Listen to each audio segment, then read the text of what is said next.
সম্প্রতি ভারতীয় সিনেমার শোম্যান রাজ কাপুরের ১০০তম জন্মবার্ষিকী পালন করা হলো মহা ধুমধামে।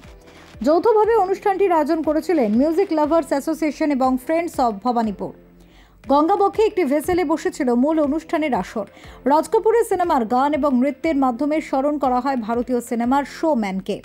দুই সংস্থার সদস্যরা ছাড়াও উপস্থিত ছিলেন তবলাবাদক মল্লার ঘোষ, মেয়র পরিষদ সন্দীপ রঞ্জন বক্সী, ফ্যাশন ডিজাইনার শান্তনু গুহ ঠাকুরতা সহ অন্যান্য বহু বিশিষ্টজনেরা। ভারতীয় সিনেমায় রাজ কাপুরের হাত ধরে নতুন ধারার প্রচলন হয়েছিল বলে জানান উপস্থিত সকলেই।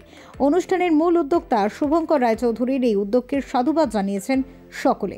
ভেবেছিলাম আমরা যখন কথা শুনি যে কলকাতাকে লন্ডন, কলকাতা লন্ডন বলতে আমরা যেটা বোঝার চেষ্টা করা বা যেটা বোঝানোর চেষ্টা হয় সেটা হচ্ছে থেমস নদীর সাথে গঙ্গা নদীকে তুলনা করা হয়। থেমসে কিন্তু আপনি যদি যান এরমভাবেই এই পার্টি, এরমভাবেই বোট পার্টি হয়, সেটাকেই করে আমার সেখান থেকে আইডিয়াটা আসে। এবং আমরা দেখলাম এরকম খোলা আকাশের তলায় যদি এইভাবে র্যাম শো করা যায়।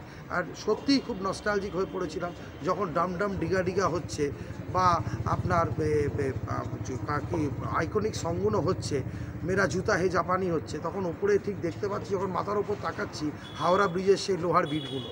তো it is feeling very nostalgic আর খুব সুন্দর হয়েছে। আমরা এখানে আমাদের মধ্যে উপস্থিত ছিলেন কলকাতা কর্পোরেশনের মেয়র পরিষদের সদস্য, আমাদের মিউজিক লাভার্স অ্যাসোসিয়েশনের চেয়ারম্যান শ্রী সন্দীপ রঞ্জন বক্সী, ছিলেন eminent fashion designer Shantanu Guha Thakurta, Lions ক্লাবের প্রেসিডেন্ট ডক্টর অরিজিৎ নিয়োগী থেকে শুরু করে আমাদের আর্কিটেক্ট সৌমেন্দু গাঙ্গুলি এবং প্রত্যেকে ভবানীপুর, কলকাতা, হাওড়া, সল্টলেক, টালিগঞ্জ বহু প্রান্তের শিল্পী এবং এটার মনোরম একটা ব্যাপার হলো।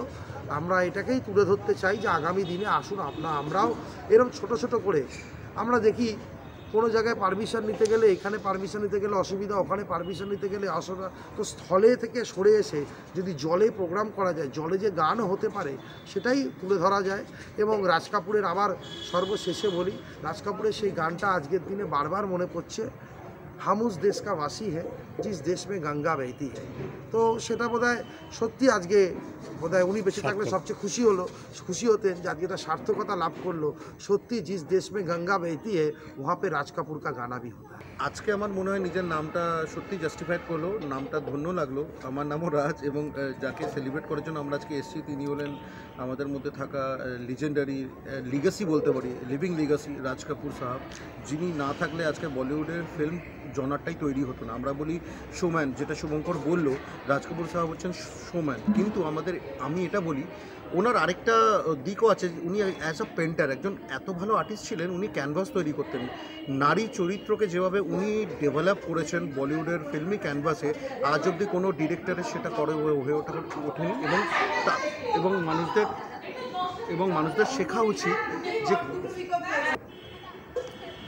এই যে শোম্যানশিপ, যেটা শুভঙ্কর বললো, রাজ কাপুর হলেন আমাদের বলিউডের শোম্যানশিপ। তো সত্যি কথাই শুধু শোম্যানশিপ ছিলেন না, ওনার যেটা লিগাসি ছিল, উনি একজন পেন্টার ছিলেন, এত ট্রু পেন্টার ছিলেন। ওনার বলিউড ক্যামেরার ক্যানভাসে আমরা নারী চরিত্রকে ডিফারেন্ট শেডে গড়ে তুলতে দেখেছি। রাম তেরি গঙ্গা মেলিতে উনি যেভাবে নারী চরিত্রকে এস্টাবলিশ করেছেন, সত্যম শিবম সুন্দরমে উনি যেভাবে একজন নারী চরিত্রকে এস্টাবলিশ করেছেন, আজকালকার দিনের ফিল্মি দুনিয়াতে যারা ডিরেক্টর রয়েছেন, যারা অ্যাক্টার্স রয়েছেন, তাদের এগুলো দেখে শেখা উচিত এবং আমাদেরও শেখা উচিত যে সত্যি মেয়েদের সৌন্দর্যটা অনলি মেকই নয়। মেয়েদের সৌন্দর্যকে আমরা শুধুমাত্র লিপস্টিক এবং মেকআপের আড়ালে দেখতে পারি এবং মেকআপের বাইরে দেখি, কিন্তু তার ভেতরেও মেয়েদের যে একটা আলাদা সৌন্দর্য আছে, সেই সৌন্দর্যটা উইদাউট মেকআপে ফিল্মি ক্যানভাসে প্রথম এনেছিলেন রাজ কাপুর।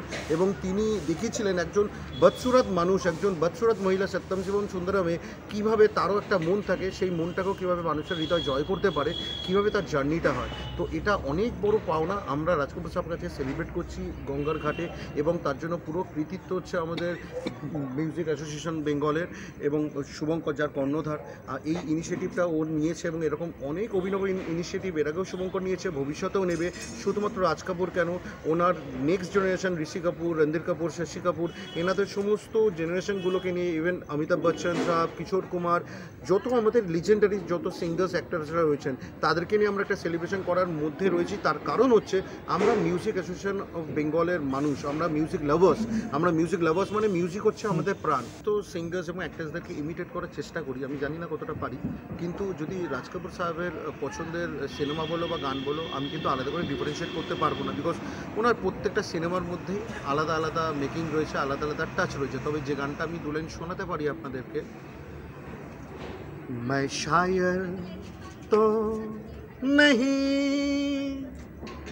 मगर ऐ हंसी